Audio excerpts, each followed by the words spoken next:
aquel día, ovejas lastimadas.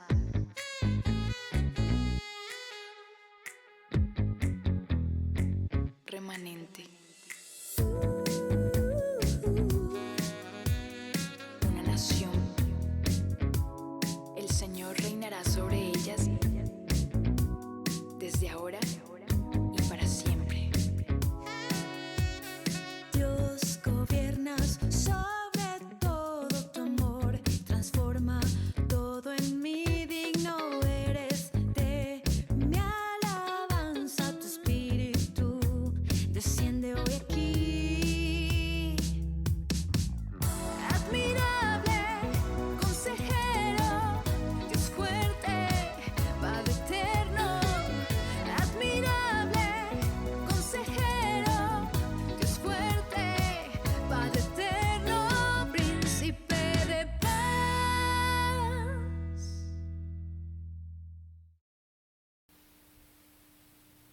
Y quiero pedirles que me acompañen a orar. Vamos a orar para que el Señor nos guíe en este estudio hoy. Señor, te damos gracias por la oportunidad de aprender, Señor, de tu palabra. Gracias por la oportunidad de estudiar tu palabra, Señor, también de adorarte. Gracias por este tiempo que hemos tenido de adoración, de alabanza y adoración.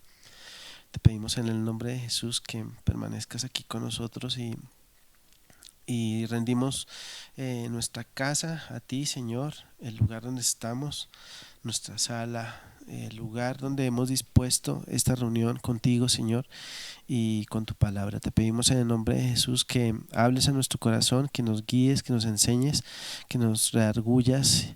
En el nombre de Jesús, amén.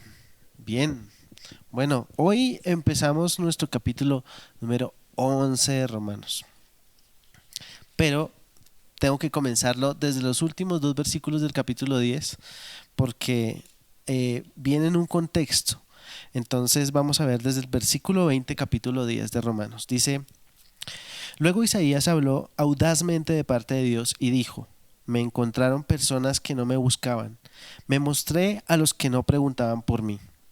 Pero con respecto a Israel dijo: todo el día les abrí mis brazos, pero ellos fueron desobedientes y rebeldes. Y hace 8 días tuvimos la oportunidad de terminar el capítulo y de darnos cuenta cómo ese capítulo número 10 es 80% profético. Todo el tiempo Pablo está hablando de lo que Dios dijo acerca del pueblo de Israel. Y en esos dos últimos versículos vemos que el antecedente que nos deja Pablo allí es que el pueblo de Israel, el pueblo escogido por Dios, era un pueblo que se había rebelado. Entonces aquí es donde entramos con el versículo 1 del capítulo 11, que es nuestro estudio de hoy, y voy a tratar de cubrirlo todo hoy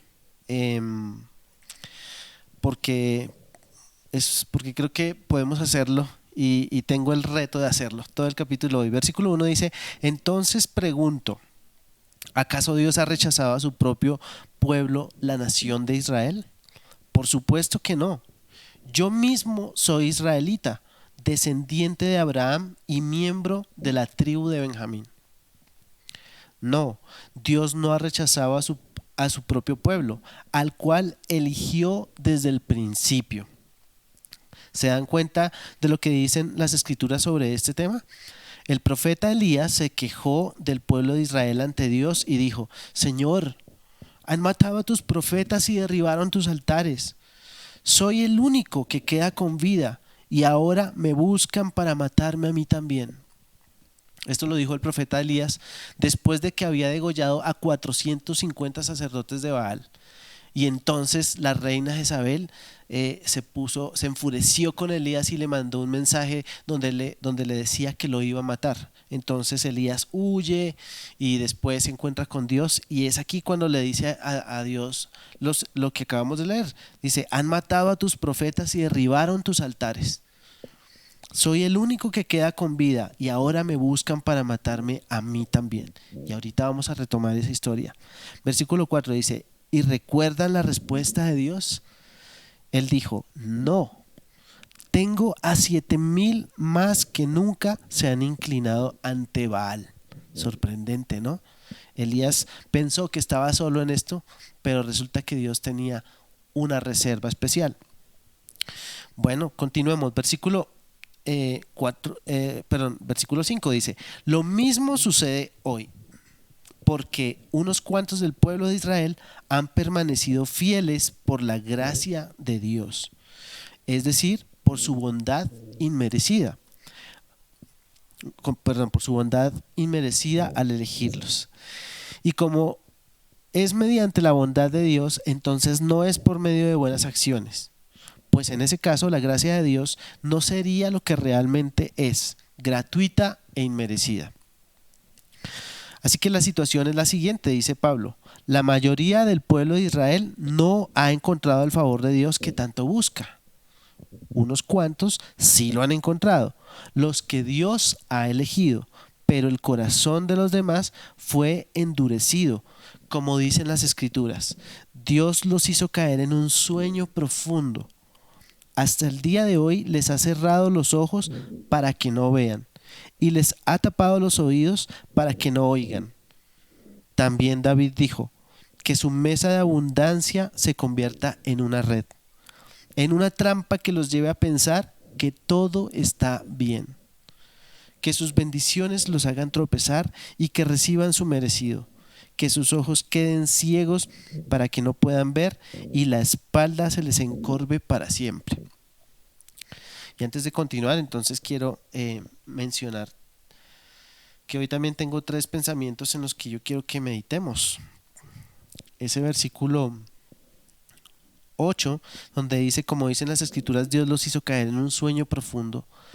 En la Reina Valera dice: les puso estupor, para que no puedan ver, para que no puedan oír. Entonces, desde el versículo 1, el apóstol Pablo nos está diciendo que el pueblo del Señor, el pueblo escogido por Dios, o sea, los israelitas, no han sido olvidados por Él.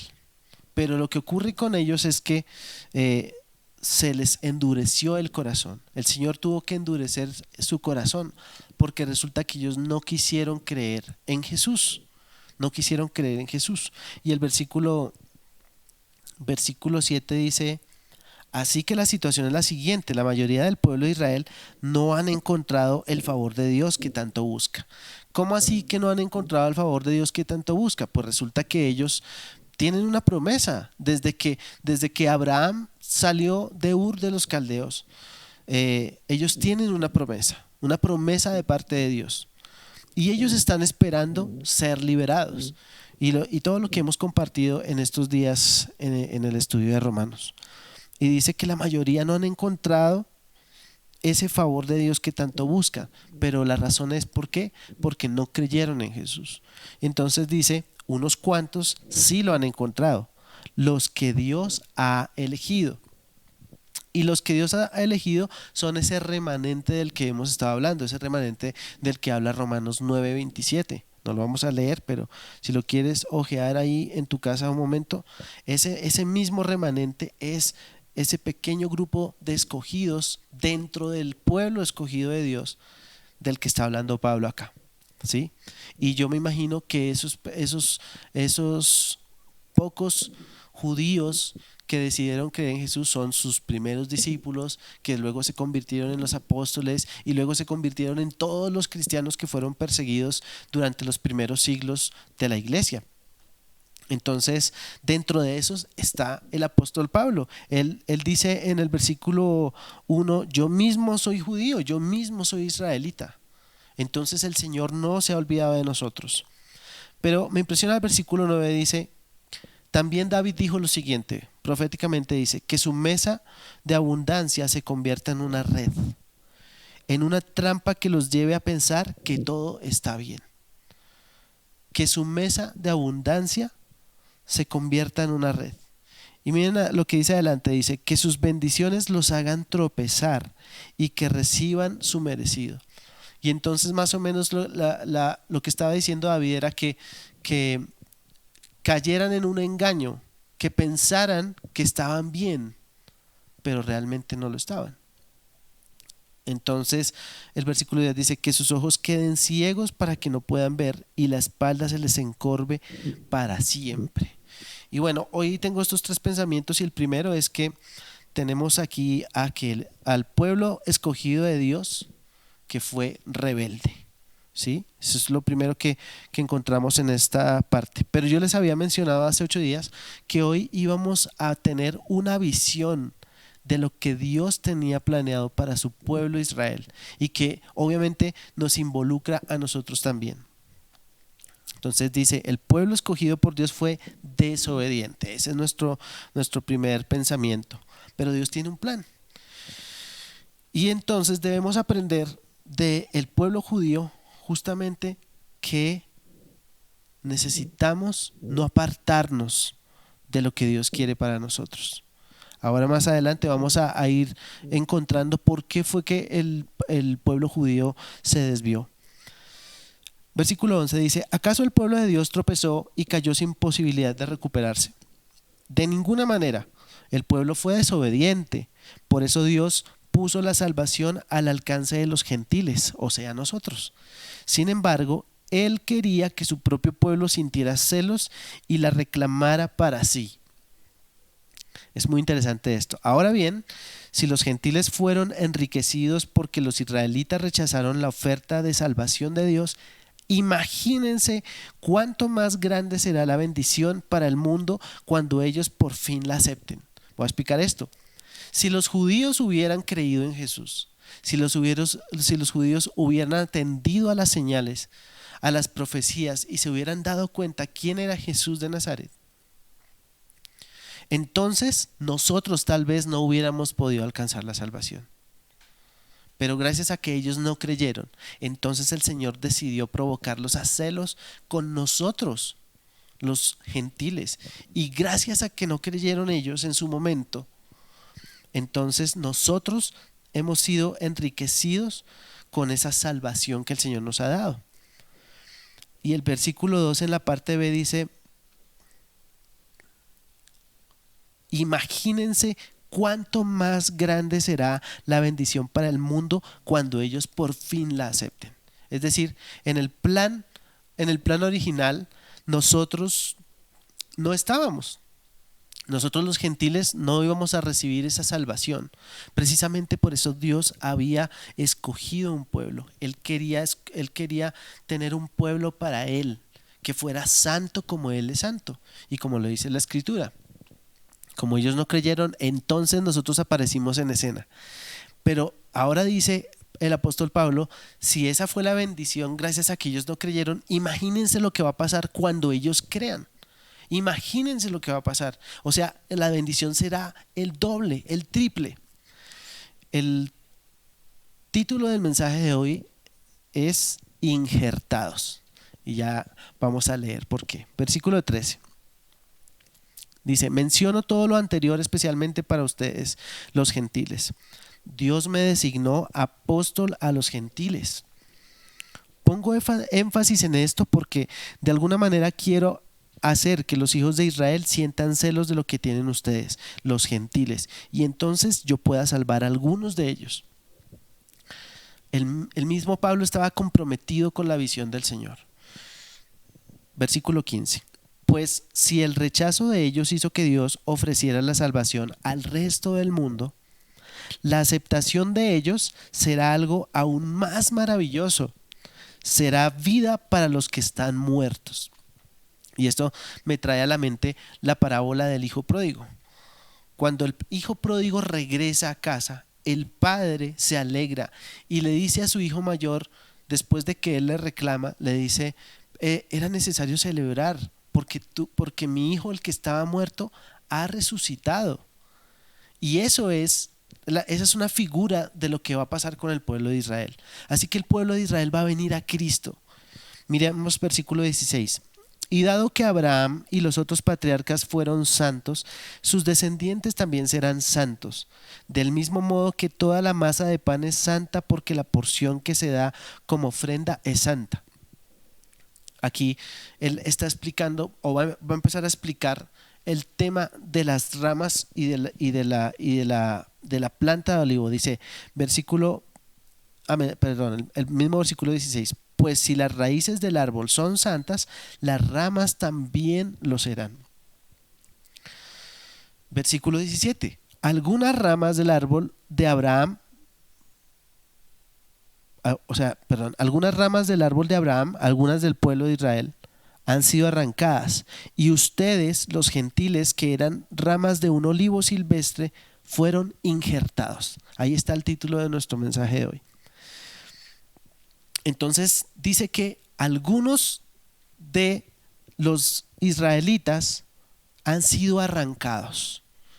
Entonces yo estuve averiguando, pues yo no sé mucho del tema, y estuve averiguando qué es eso de injertar, de hacer injertos. Entonces hacer un injerto, así a grandes rasgos, sin mucha profundidad técnica, quiere decir que cogemos un pedacito de una rama de una planta y la metemos entre la rama de otra planta, con el propósito de que las propiedades de esta planta se unan con las propiedades de este árbol y crezcan juntos y den fruto.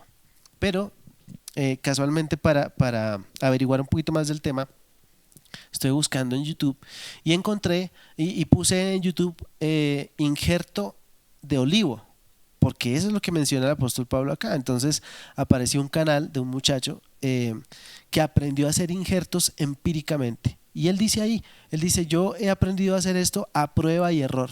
Entonces él dice que al principio él hacía los injertos en la base del árbol, pero con el tiempo se dio cuenta que no funcionaban, que tocaba hacerlo en las ramas. Y además el injerto funciona cuando uno corta la rama del árbol y deja que la rama quede sin ramas, si se puede decir, para que el injerto nuevo dé un retoño y nazca. Y esa es la historia de nuestra salvación. Entonces aquí dice el apóstol Pablo en el versículo 17 que algunos del pueblo de Israel han sido arrancados, fueron arrancados del olivo original, fueron arrancados de la rama, del árbol cuya raíz es Abraham, Isaac y Jacob, de ese árbol que empezó a crecer, y entonces esas ramas fueron arrancadas. ¿Para qué? Para que el injerto, o sea, para que nosotros pudiéramos retoñar dentro del olivo. Miren lo que dice allí. La parte B del versículo 17 dice: así que ahora ustedes también reciben la bendición que Dios prometió a Abraham y a sus hijos, con lo cual comparten con ellos el alimento nutritivo que proviene de la raíz del olivo especial de Dios. El olivo especial de Dios. Dice que nosotros éramos como un olivo silvestre, así como un olivo por ahí de medio pelo metido entre unas piedras. Esos éramos nosotros. Pero como el Señor quería provocar a celos a su pueblo, fue y nos buscó allá dentro de esas piedras y sacó una rama y nos metió y nos injertó entre el olivo que él había escogido. Y miren lo que dice el versículo 18. Así que no se jacten de haber sido injertados para reemplazar a las ramas que fueron arrancadas. Ustedes son solo una rama, no son la raíz. Tal vez digas, bueno, pero esas ramas fueron arrancadas para darme lugar a mí. Es cierto, pero recuerda, esas ramas fueron arrancadas porque no creyeron. Entonces yo pensaba en lo siguiente, y es que, lo que yo entiendo de los injertos es que se hacen para que dos plantas compartan las propiedades que tienen y den como resultado una planta más fuerte, o una planta que en ciertas condiciones va a sufrir menos, etcétera, etcétera. Entonces, lo que no tenía el olivo era la fe. Eso era lo que no tenía el olivo. Pero la rama injerta, o sea, nosotros teníamos fe. Es decir, los judíos no creyeron, pero nosotros sí. Entonces dice aquí, versículo 20 dice: es cierto, pero recuerda, esas ramas fueron arrancadas porque no creyeron. Por eso fue que fueron arrancadas, y en su lugar fuimos colocados nosotros que sí creímos. ¿No creyeron en quién? En Cristo. Y tú estás allí porque sí crees. Por eso fuimos injertados en la rama del olivo escogido, del olivo especial. Así que no te consideres tan importante, dice Pablo, más bien teme lo que podría suceder. Pues si Dios no perdonó a las ramas originales, tampoco te perdonará a ti. ¿Qué es lo que está diciendo Pablo? ¿Que la salvación se pierde? No. Lo que está diciendo Pablo es que lo que me hace estar en esa rama es la fe, es haber creído. Si yo dejo de creer, entonces no puedo estar en esa rama. Versículo 22 dice, fíjate en que Dios es bondadoso, pero también es severo. Es severo con los que desobedecen, pero será bondadoso contigo si sigues confiando en su bondad. En cambio, si dejas de confiar, tú también serás arrancado por completo. Y si el pueblo de Israel abandona su incredulidad, volverá a ser injertado, pues Dios tiene poder para volver a injertarlo en el árbol.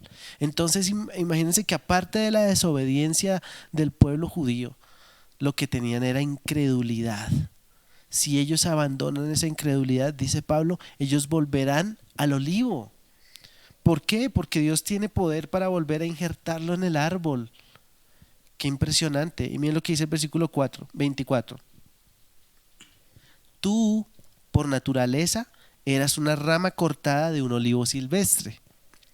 Por lo tanto, si Dios estuvo dispuesto a ir en contra de la naturaleza, al injertarte en un árbol cultivado, Él estará mucho más dispuesto a injertar las ramas originales en el árbol al que pertenecen.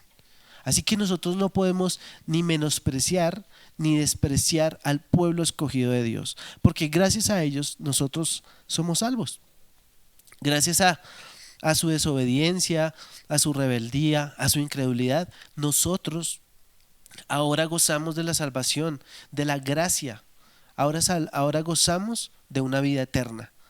Ahora gozamos de la justificación. Entonces, aquí tenemos ya dos pensamientos. El primero es que el pueblo escogido por Dios fue rebelde y por eso fue cortado del olivo. El segundo pensamiento es que nosotros los gentiles somos ramas injertadas por gracia y por la fe.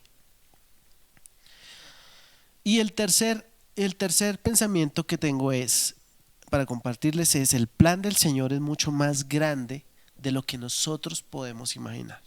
Eso es lo que Dios nos está mostrando aquí, o nos está enseñando aquí a través del apóstol Pablo. Miren lo que dice el versículo 25, dice: mis amados hermanos, quiero que entiendan este misterio. Es un misterio, así que si todavía es difícil entenderlo es porque es un misterio. Dice: para que no se vuelvan orgullosos de ustedes mismos. Parte del pueblo de Israel tiene el corazón endurecido. Otra vez lo menciona. Pero eso solo durará hasta que se complete el número de gentiles que aceptarán a Cristo. Imagínense que este muchacho en el video compartía que él no hace un injerto por vez, sino que hace unos 5 o 6 injertos en un mismo árbol, porque no todos los injertos terminan funcionando. Y como él estuvo aprendiendo a punta de ensayo y error, entonces poco a poco fue evolucionando. Pero me impresiona que me mostraba una ramita corta, como de unos 30 centímetros, y decía: este lo puse hace 2 años y hasta ahora está saliendo. En cambio este de aquí lo puse hace 8 meses y ya está más grande. Entonces él iba aprendiendo. Pero lo que me llamó la atención es que toma tiempo que esas se llaman yemas, vayan dando el retoño y empiecen a salir dentro de la misma rama del olivo. Empiezan a salir por ahí, pero eso toma tiempo, se demora, y algunos no crecen, algunos nunca salen. Y yo creo que eso es lo mismo que pasa con nosotros los cristianos, con los gentiles. Y aquí lo dice el apóstol Pablo. Dice: esto solo durará hasta que se complete el número de gentiles que aceptarán a Cristo. Así que hay un momento en que un grupo de gentiles aceptamos a Cristo y ya, se cerró la cuenta. Y en ese momento el pueblo de Israel va a creer en Jesucristo, va a creer en Jesús. Dice: y entonces todo Israel será salvo. Como dicen las escrituras: el que rescata vendrá de Jerusalén y apartará a Israel de la maldad, y mi pacto con ellos es que quitaré sus pecados. Así que después de provocarlos a celos, el mismo Señor Todopoderoso será quien los rescate. Él mismo será quien los rescate y perdone sus pecados, así como lo hizo con nosotros. Y esa es la bendición de la que venía hablando Pablo. Versículo 28 dice: muchos del pueblo de Israel ahora son enemigos de la buena noticia, o sea, del evangelio. En este momento lo son. Y eso los beneficia a ustedes, los gentiles. Sin embargo, ellos todavía son el pueblo que Dios ama. Y eso no se nos puede olvidar. Ellos son el pueblo que Dios ama. Dios lo ama como un hijo que se fue de la casa, peleado, bravo, pero es un hijo. Dios ama a su hijo Israel, porque Él eligió a los antepasados Abraham, Isaac y Jacob. Versículo 29. Pues los dones de Dios y su llamado son irrevocables. Ustedes los gentiles antes eran rebeldes contra Dios, pero cuando el pueblo de Israel se rebeló contra Él, Dios tuvo misericordia de ustedes y no de ellos. Ahora ellos son los rebeldes y a ustedes Dios les mostró su misericordia para que ellos también participen de la misericordia de Dios. Pues Dios encarceló a todos en la desobediencia para poder tener misericordia de todos. Y antes de leer los últimos 3 versículos, quiero hacer un pequeño resumen. El resumen es este: Dios aparece y trae a Adán y a Eva. Adán y Eva pecaron y el pecado entró a la tierra. Entonces el enemigo se adueñó del planeta y todo el mundo pecó. Pero Dios quiso escoger un pueblo para Él, un pueblo que se guardara en santidad, un pueblo que fuera santo como su Dios, un pueblo que Él escogió, un pueblo especial, un olivo especial. Y empezó a levantarlo e hizo grandes proezas con él. Lo sacó de Egipto, lo salvó durante todo su camino en el desierto, le dio una tierra prometida. Y todo eso estaba pasando y de repente el pueblo de Dios, el pueblo escogido de Dios se rebeló. Entonces Dios quería un pueblo que fuera santo para Él poder gloriarse de su pueblo. Pero como se rebeló, entonces las reglas del juego cambiaron y el Señor decidió provocarlos a celos con nosotros. Y ahora el resultado es que cuando el pueblo de Israel deje su incredulidad y vuelva a Dios, todos vamos a ser juntos el olivo especial que Dios cultivó desde el principio. Todos, tanto judíos como gentiles, vamos a ser esa iglesia preciosa que Dios ama. Entonces, ¿quién se imaginaría que todas esas cosas iban a pasar? Miren lo que dice el versículo 33. Qué grande es la riqueza, la sabiduría y el conocimiento de Dios. Es realmente imposible para nosotros entender sus decisiones y sus caminos. Es imposible. Hay cosas que no entendemos y que no vamos a entender. A duras penas estamos entendiendo este misterio. Versículo 35 dice: ¿y quién le ha entregado? 34. Pues ¿quién puede conocer los pensamientos del Señor? ¿Quién sabe lo suficiente para aconsejarlo? Es una pregunta que parece un chiste, ¿no? ¿Y quién ha entregado tanto para que Él tenga que devolverlo? O para que Él tenga que devolvérselo. Pues todas las cosas provienen de Él y existen por su poder y son para su gloria. A Él sea toda la gloria por siempre. Amén. A Él sea toda la gloria por siempre. En la Reina Valera dice que todas las cosas son por Él, en Él y para Él. Y todas las cosas son todo lo que existe, pero nosotros también. Y quiero, antes de terminar, que me acompañen al primer libro de los Reyes de Israel, capítulo 18.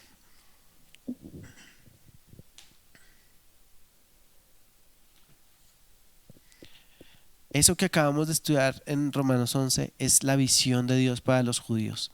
El Señor va a salvar a su pueblo, el Señor lo va a rescatar. Y aquí en el primer libro de los Reyes, capítulo 18, versículo 20, dice lo siguiente. Bueno, aquí está Elías. Esto fue antes de enfrentar a los profetas de Baal. Y Elías le dice a Acab que convoque a todo Israel y les hace esta pregunta, que es lo que yo quiero que miremos. Dice: entonces Acab convocó a todos los israelitas y a los profetas al monte Carmelo.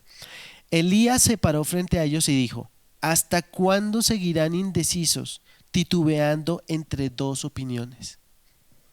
Si el Señor es Dios, síganlo, pero si Baal es el verdadero Dios, entonces síganlo a él. Sin embargo, la gente se mantenía en absoluto silencio.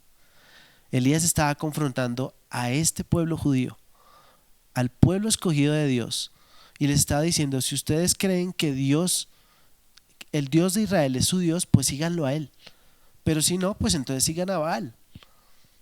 Pero tácitamente el profeta Elías les está diciendo: no sigan a los dos, sigan a uno solo, decídanse. Y lo decía porque él era el profeta del Dios de los ejércitos. Él estaba convencido de que Dios era el Dios todopoderoso.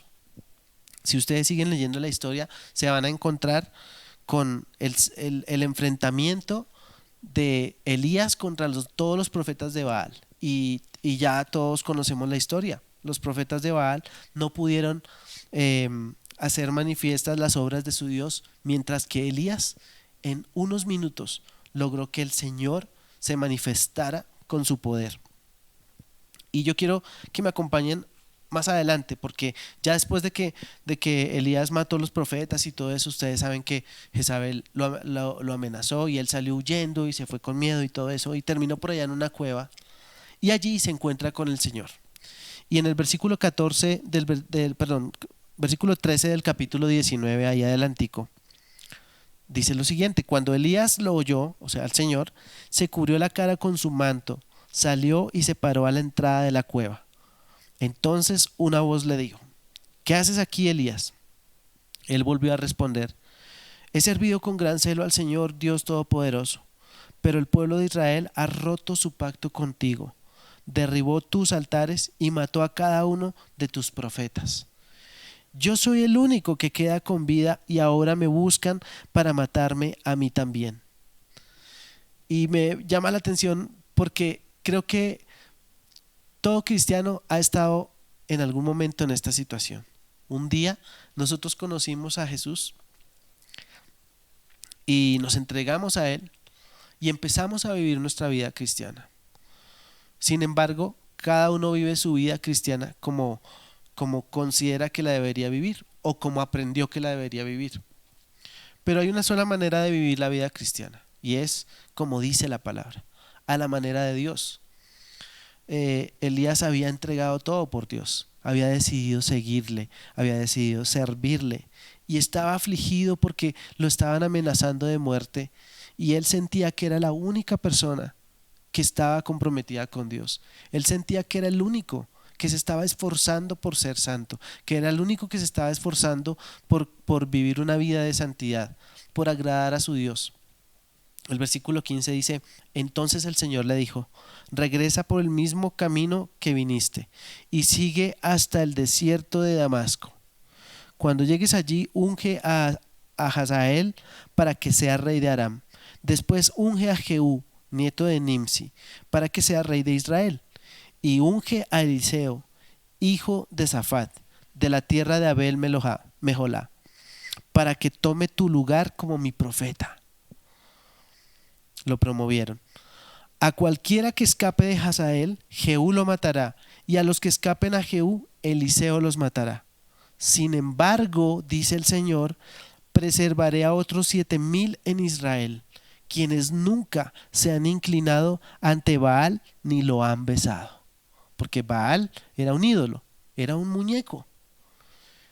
Y me impresiona que Elías apenas acababa de matar 450 sacerdotes de Baal. Y él creía que era el único que estaba peleando por Dios, pero el Señor tenía 7,000 guardaditos. Y esto me deja ver una cosa que es mi conclusión, y es con lo que yo quería, era lo que yo quería compartirles hoy, es que nosotros no podemos desconocer que somos injertados en la rama del olivo. pero esa rama tiene que crecer para que dé fruto. La rama es la que da fruto. El fruto no se encuentra en la raíz, se encuentra en las ramas. Las ramas son las que dan frutos. Si nosotros somos la rama, nosotros deberíamos dar fruto, ¿cierto? Recordemos que el Señor cultivó ese olivo en esa figura que usa Pablo. Cultivó ese olivo para Él. Era un olivo especial. Y nosotros estamos en ese olivo especial. Pero nosotros no tenemos que saber cuánto se ha reservado el Señor para esforzarnos, para buscarle, para comprometernos. Hoy nos damos el lujo de ver esta reunión en pijama. Pero si nosotros verdaderamente queremos agradar a Dios, podemos buscar hacer las cosas para Él y no para los hombres. Nos damos el lujo de ver una reunión en pijama porque estamos en nuestra casa y no nos ven nuestros amigos. Estoy seguro que ninguno de nosotros iría al auditorio donde nos reunimos en pijama. Pero digo esto porque fui confrontado estudiando este capítulo. Fui confrontado. Yo tengo que valorar que soy una rama injertada. Tengo que valorar que por gracia el Señor me ha perdonado, solo porque Él quiso.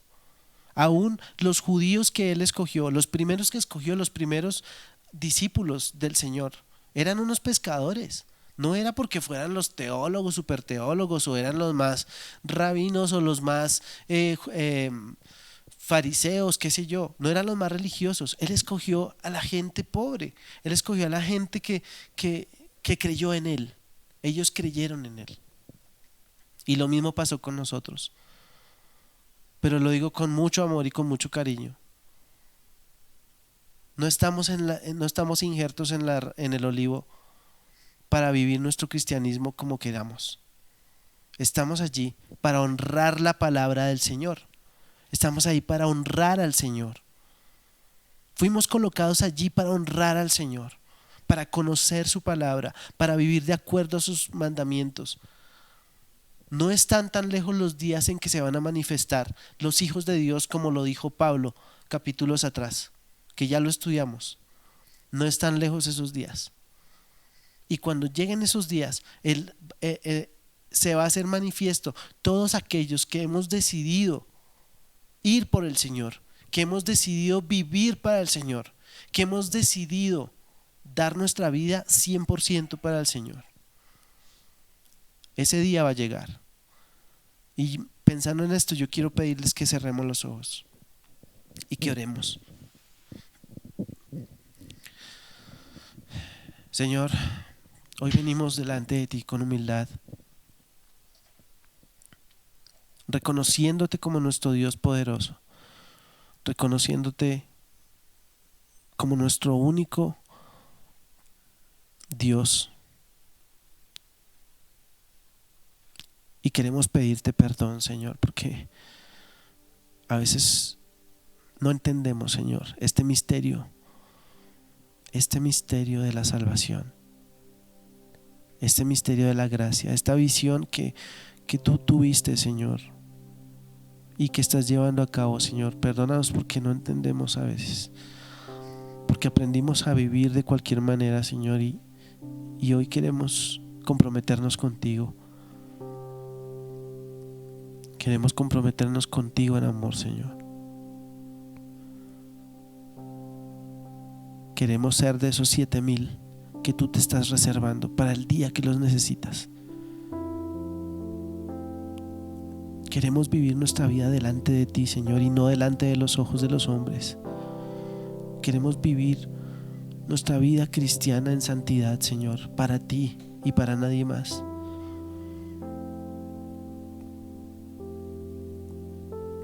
Y sabemos que eso te agrada, Señor, y por eso te pedimos que nos ayudes. Porque claro que somos débiles, claro que nos cuesta. Claro que a veces nuestra carne no quiere hacer nada. Pero hoy te pedimos, Señor, que nos ayudes a permanecer en la rama. Porque queremos dar fruto. porque queremos dar mucho fruto, Señor. Queremos ser usados por ti. Queremos ser instrumentos en tus manos para tu gloria, porque todas las cosas son tuyas, porque todo es por ti y para ti, en ti, Señor. Y nosotros no somos la excepción. Cuanto más nosotros que te pertenecemos, Señor, que fuimos comprados por sangre. Yo te pido que nos ayudes a entender este misterio, Señor. Que podamos amarte sin reservas, Señor. Que podamos ir a donde tú nos digas sin reservas. Que podamos acudir a tu llamado, porque los dones y el llamado son irrevocables. Gracias, Señor. Gracias por tu misericordia y tu amor. Gracias porque nos amaste a pesar de que nos has conocido, Señor. A pesar de que tú sí sabes cómo somos nosotros. A pesar de que tú sí sabes que a veces nuestra manera de vivir no honra tu nombre, Señor. Gracias por tu bondad y tu misericordia. Enséñanos a ser esas ramas que dan fruto, Señor. Y oramos por nuestros hermanos judíos. Gracias, Señor, porque se acerca el tiempo en el que ellos creerán en ti. Oramos para que el mensaje siga llegando a todo el mundo. Oramos para que la buena noticia, Señor, sea creída por tus hijos, por tu pueblo escogido principalmente, y por todos aquellos que faltan. Gracias, Señor, porque tú eres un Padre lleno de amor y tienes para nosotros un plan especial que nosotros no podemos entender. Así que solo nos queda decirte, Señor, queremos hacer tu voluntad. Queremos caminar como dice tu palabra. Queremos caminar como a ti te agrada, Señor. Dirígenos, Señor, guíanos, ayúdanos, Padre. Sin ti no podemos. Ayúdanos, Señor. Espíritu Santo, ayúdanos. Cada día de nuestra vida, ayúdanos. En el nombre de Cristo Jesús.